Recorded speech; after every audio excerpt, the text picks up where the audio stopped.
அமெரிக்காவின் ஸ்டான்ஃபோர்டு பல்கலைக்கழகம் மற்றும் எல்செவியர் நிறுவனம் இணைந்து வெளியிட்ட உலகின் முன்னணி 2% விஞ்ஞானிகள் பட்டியலில் நிலக்கோட்டை அரசு மகளிர் கல்லூரி பேராசிரியர் பட்டியலில் இடம்பெற்றுள்ளார்.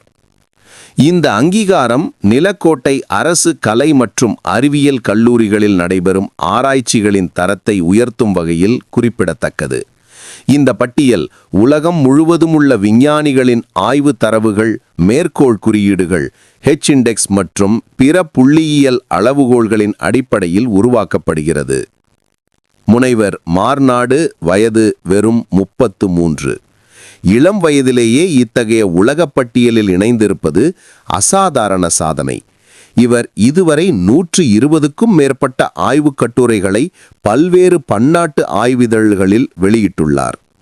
இவரது முக்கிய ஆய்வு பிரிவுகள் மென்படல் தொழில்நுட்பம், மின்தேக்கி நானோ பொருட்கள், ஒளி மின்னணு பயன்பாடுகள் மற்றும் உயிரியல் துறைக்கான காந்த நானோ துகள்கள். இவை அனைத்தும் சூரிய மின்கலன்கள், சென்சார்கள், மருந்து விநியோகம் மற்றும் நோய் கண்டறிதல் போன்ற துறைகளில் மிக பெரிய தாக்கத்தை ஏற்படுத்தியுள்ளன. கூகுள் ஸ்காலர் தரவுகளின்படி முனைவர் மார்நாடு அவர்களின் ஆய்வுகள் உலகம் முழுவதும் அதிக அளவில் மேற்கோள் காட்டப்பட்டுள்ளன. அது அவரது ஆய்வு தாக்கத்தை வெளிப்படுத்துகிறது. அவரது கல்வி பயணம் திருவேடகம் விவேகானந்தா கல்லூரியில் பட்டப்படிப்பு, பின்னர் கோயம்புத்தூரில் உள்ள ஸ்ரீ ராமகிருஷ்ண மிஷன் வித்யாலயாவில் முனைவர் பட்டம்.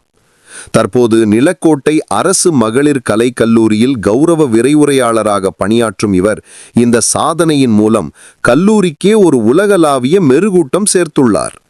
இந்த சாதனையை முன்னிட்டு முதல்வர் முனைவர் சத்யஸ்வரி தலைமையில் துறை தலைவர்கள் மற்றும் பேராசிரியர்கள் சீனிவாசன், சுமதி, முருகவேல், சுரேஷ் பாபு, சின்னச்சாமி, மணிகண்டராஜா, அருண், ராஜபாண்டி, எழுமலை, மாயாண்டி, கார்த்திகேயன் ஆகியோர் முனைவர் மார்நாடு அவர்களுக்கு வாழ்த்துக்களை தெரிவித்தனர்.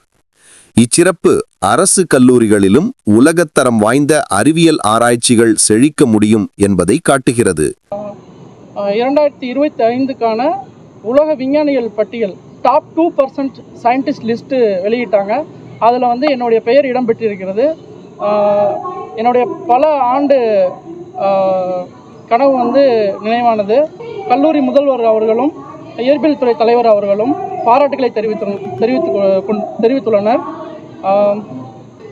இதுவரையில் 120 ஆராய்ச்சி கட்டுரைகளை வெளியிட்டிருக்கிறேன். எனக்கு மிகவும் மகிழ்ச்சியாக உள்ளது. இதே போல் எல்லா ஆண்டுகளும் வரணும்னு விரும்புகிறேன். நன்றி.